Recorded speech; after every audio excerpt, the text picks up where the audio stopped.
and our house is very close. So hopefully we have some time for him to talk about his experience with the flooding here in 1972, which I thought was a very interesting conversation, or story I should say. So it's been raining for 2 weeks now, and there are a lot of areas that are flooded. Our area has not been flooded, but but my dad had a story in 1972. 1972. Yeah. So can you retell that story that you said the other day or yesterday? Yeah. That's the first vacation that I did since I went overseas. So, Where did you come from that time? Guam. Okay. As soon as I reached the Philippines, we ride a bus. They picked me up in the airport. But when they picked me up in the airport, we don't know that the flood is already, the whole Pampanga is already flooded, and all around almost. From Manila to Caloocan, you guys rode a From- boat or a canoe? What was No, it? from airport to Caloocan, Yeah. we ride a jeep. But when we reach Caloocan, we found out that the jeep cannot go all the way to Pampanga anymore. Okay. So we ride in a truck, like a 6x6 like that, to bring up to Malolos. When we reach Malolos, it's all around. It's already all flooded. How high was the flood? It's a high, because there is no more transportation like buses and fun that can run that time. So what we did, from Malolos, we ride a boat. A boat by only something like a manual one. It's not motor. A rowboat, yeah. Yeah. From Malolos, it take time at least.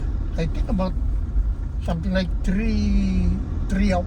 I rode again a banca, a boat again, but this one is, there's already like a motor. Okay. But it's only a simple one.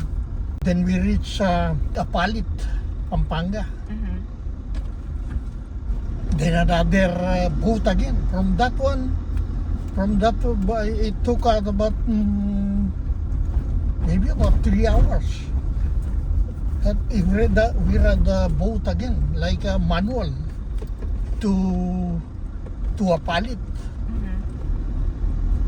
I want to take, and then until San Fernando.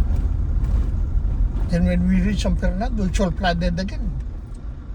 So there is only one transportation that going to the flood. Is the tractor that got the big the farm tractor. Tractor, yeah. Yeah.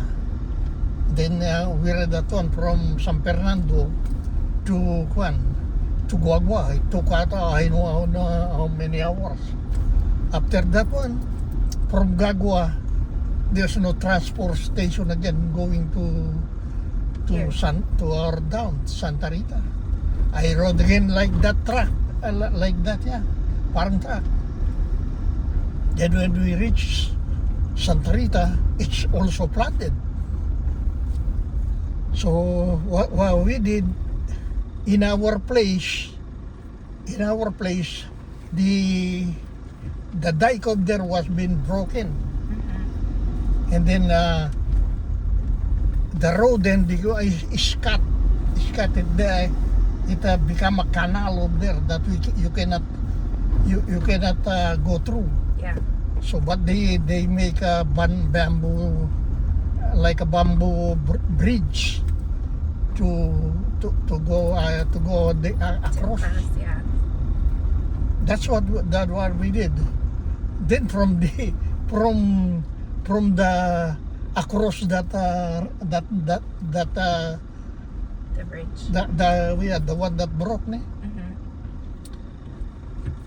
Mm-hmm. From the place, we don't have transportation. We just walk to the house because it's only about a kilometer.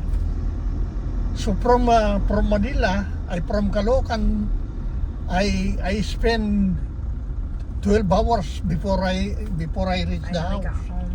Yeah. But then you were also saying that the people who were helping you with the boxes, they were also having to carry the boxes. Yeah, they carry the boxes Crossing for the- me Crossing that to little. cross the bamboo bridge. How wide do you think that was? It's only two pieces of bamboo. That's What they tie it crazy. together.